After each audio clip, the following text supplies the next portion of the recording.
ඔබත් අපත් අප සෑම දෙනාගේම උපන් දිනයේ අනුව ඔබටත් මටත් පුද්ගලික අංකයක් තියෙනවා.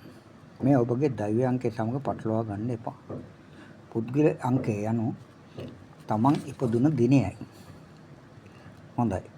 ඔබගේ සහකාරිය තෝරා ගැනීමට, ව්‍යාපාර සහකාරියෙකු තෝරා ගැනීමට, ලෙන්ගතු මිතුරු මිත්‍රයන් තෝරා ගැනීමට, ඒ වගේම ඔබගේ පවුලේ සමාජිකයන් අතර සතුරු මිතුරු බව හඳුනා ගැනීමට, එසේම රට වාහන මිලදී ගැනීමට, ව්‍යාපාර නාමයක් යෙදීමට මෙන්ම ඔබගේ නම ප්‍රචලිත කර ගැනීමටද මෙම පුද්ගලික අංකය උපකාරී වෙනවා. එසේම ඔබගේ අභ්‍යන්තරයේ සැඟවී සිටින පුද්ගලයා කවුරුන්දයි දැන ගැනීමටද ඔබට හැකියාවක් ලැබෙනවා. හොඳයි. දැන් අපි විමසා බලමු ඔබගේ පුද්ගලික අංකය අනුව ඔබගේ තොරතුරු.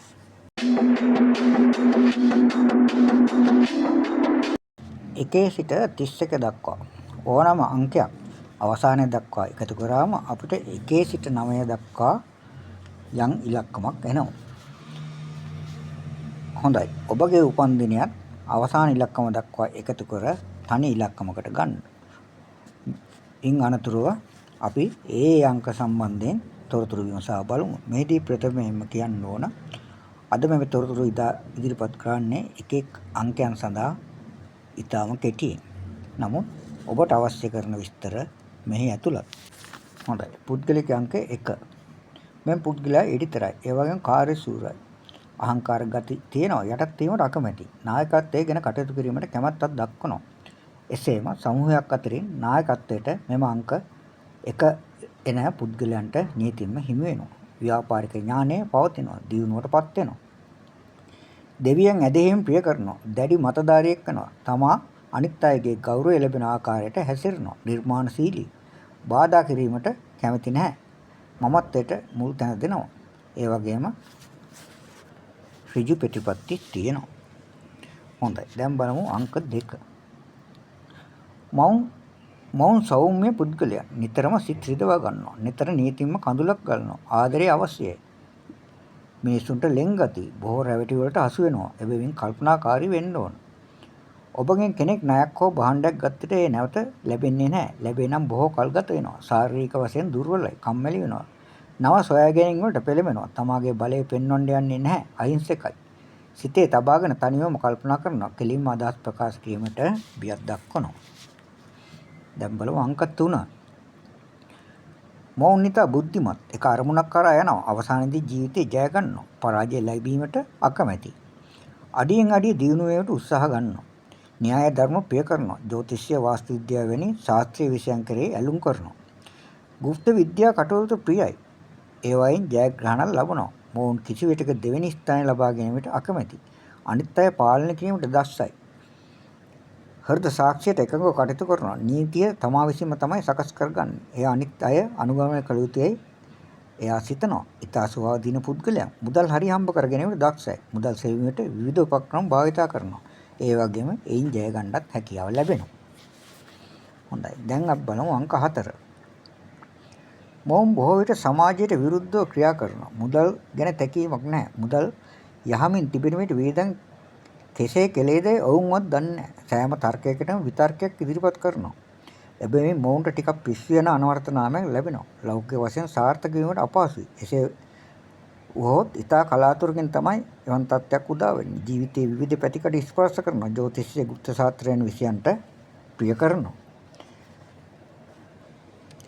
යමක් කිරීමට සිත් වූහොත් ඒ කෙසේ හෝ කරගන්නවා. මේ බොහෝ විට අවශ්‍යදායකත් වෙනවා. මිතුරන් අඩුයි. සිටනා ස්වල්ප දෙනා පවා අභ්‍යන්තර බැඳීමකින් තොරවයි ඉන්නේ. අවස්ථාව ලද සැනින් වෙනස් වෙනවා. හේතුවක් නැතුව හෝ ඔබගෙන් වෙන් වෙනවා.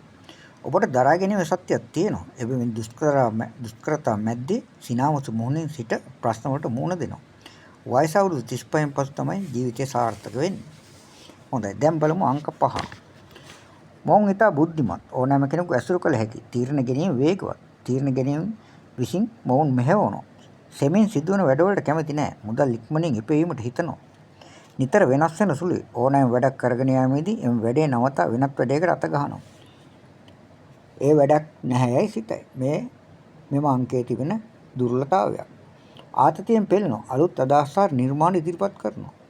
අවදානම් ගන්නවා. ඒට බියක් නැහැ. ඊට ප්‍රබල මානසික ප්‍රහාරකින් උද ආපසු නැගී සිටිනවා. ගැටලු වැඩි කාලයක් බලපාන්නේ නැහැ. නැවත ප්‍රකෘති තත්ත්වයටපත් වෙනවා. හරියටම රසදිය ලෝහය වගේ.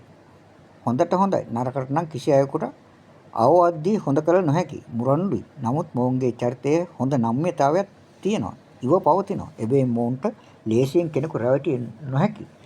මොවුන්ගේ සිත දිනාගත හැක්කේ ආදරයෙන් පමණයි. දැන් බලමු අංක 6. මොවුන් සොඳුරු මිනිසුන් සෞන්දර්ය කලාව ප්‍රිය කරනවා. මිතුරන් බොහෝ ඉන්නවා. සතුටින් සිටිනවා. අනිත් අයවත් සතුටු කිරීමට උත්සාහ ගන්නවා. ප්‍රධාන පාලකයෙක් නම් සේවකයන්ට ඉතාම හොඳින් සලකනවා. එසේම හැමෝගෙම ආකර්ෂණයට ලක් වෙනවා.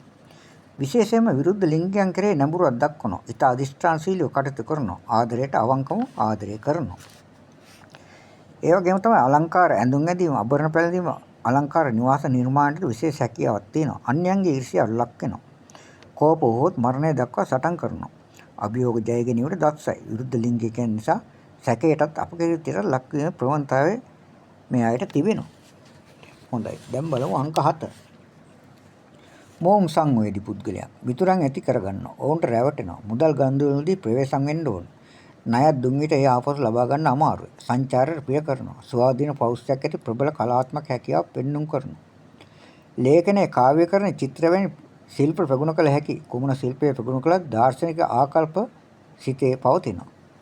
මුදල් වලට ඇලෙන්නේ නැහැ. ලෝභ නැහැ. අවංක පුද්ගලයන්. නමුත් විටක ඉතා සූක්ෂමයි. මොවුන්ට ප්‍රබල අන්තර්ඥානයක් පවතිනවා. මනස දියුණු කර ගැනීමට කැමැති. එබැවින් භාවනා ක්‍රම, යෝග ක්‍රම ඇලුම් කරනවා. මොවුන් සාමාන්‍ය සම්ප්‍රදාය ප්‍රිය කරන්නේ නැහැ. ඔවුන්ට ආවේනික ක්‍රමයට අර්ථකථනයක් කිරීමට දක්ෂ පුද්ගලයන්. හොඳයි. දැන් බලමු අංක 8. තනිකම් පාළුව ප්‍රිය කරනවා. එබැවින් මෙම අංක 8 පුද්ගලයන් අන් අයගේ වැරදි වැටහීම් වල ලක් වෙනවා. ඇත්තම හොඳ පුද්ගලයන් වෙනවා. මොවුන්ට අනිත් අය හඳුනා ගැනීමට කාලයක් ගත වෙනවා. මෙම පුද්ගලිකංගේ 8 පුද්ගලයන්ට ඉතා අවශ්‍යදායකයි. මොවුන්ට දුෂ්කර මාවත් හමු වෙනවා. ජීවිතේ විවිධ ගැටීම් ඇති වී අවසානයේ ජය ලැබෙනවා. හොඳ දරා ගැනීම සත්‍යයක් තියෙනවා. වයස අවුරුදු 40න් පසු ජීවිතය සාර්ථක කරගන්න හැකියාව ලැබෙනවා. විශේෂයෙන්ම ලෝකෝත්තර අදහස් ඇති වෙනවා. ලෞකික ජීවිතේ ප්‍රිය කරන්නේ නැහැ. මොවුන්ගේ හැඟීම් පිටතට පේන්නේ නැහැ. එබැවින් ගුප්ත චරිතවල සමාජය විසින් හඳුන්වනවා. මොවුන් ඉතා හැඟීම්බරයි. ඉක්මනින් සිත් රිදවා ගන්නවා. නමුත් පිටතට කඳුළු පෙන්වන්නේ නැහැ. කුමන ක්ෂේත්‍රයක යමුවත් අවසානයේ තෙක්ම ඒ මඟ ගමන් කරනවා. අතරමඟ නවතින්නේ නැහැ. ගුප්ත විද්‍යාව, ජ්‍යොතිෂය, ශාස්ත්‍රය වැනි විෂයන් ප්‍රිය කරනවා. ඉගෙනීමට උනන්දුවක් දක්වනවා. එබැවින් ජීවිතය සාර්ථක වීමට අසාර්ථක වීමට තෝරා ගන්න විශේෂ ක්ෂේත්‍රය තුල තමයි සිදුවන්නේ. ජීවිතයේ ගැඹුරින් දකිනවා. විතක දාර්ශනවාදීන් වෙනවා. හොඳයි. දැන් අංක 9 බලමු. මෙම් පුද්ගලයන් සටන්කාමී, වේගවත්, ආවේගශීලී, ස්වාධීන පුද්ගලයන්. සෑම විටම මමත්වය අනුව කටයුතු කරනවා. ධෛර්යවන්තයි. අදිෂ්ඨානයෙන් වැඩ කර දුෂ්කරතා ජය ගන්නවා. ජීවිතයේ වයස අවුරුදු 30න් පසු දියුණුව කරා යනවා. හොඳ කතා විලාසයක් තියෙනවා. ආඥාදායක වෙනවා. අනතුරු වලට බිය නැහැ. එබැවින් බොහෝ විට අනතුරු වලට මුහුණ දෙනවා. හොඳ සංවිධාන ශක්තියකුත් තියෙනවා. ආදරය කරුණාව වෙනුවෙන් ඕනෑම පරිත්‍යාග කිරීමට කැමැති. හොඳ නායකයෙක් වෙනවා. විවේචනයේ හැමේ සැලෙන්නේ නැහැ. ඒවා ප්‍රතික්ෂේප කරනවා. මොවුන් ගුණාට ඇඳුවේ නම් නොහැකි. යන ගැමි විහාරේ ගැලපෙනවා. තියුණු ඥානය සත්‍යයක් පවතිනවා. නිවැරදිව වැඩක් කිරීමට උත්සාහ කරනවා. පිළිවෙල අවශ්‍ය වෙනවා. අසාධාරණකෙදී තදින් කිපෙනවා. එවිට දැඩි බවක් ඇති වෙනවා. තීරණ වෙනස් කිරීමට නම් කැමති නැහැ. හොඳයි. ඔන්න ඔබ හැමෝටම ඔබගේ චරිත ලක්ෂණ කියුවා.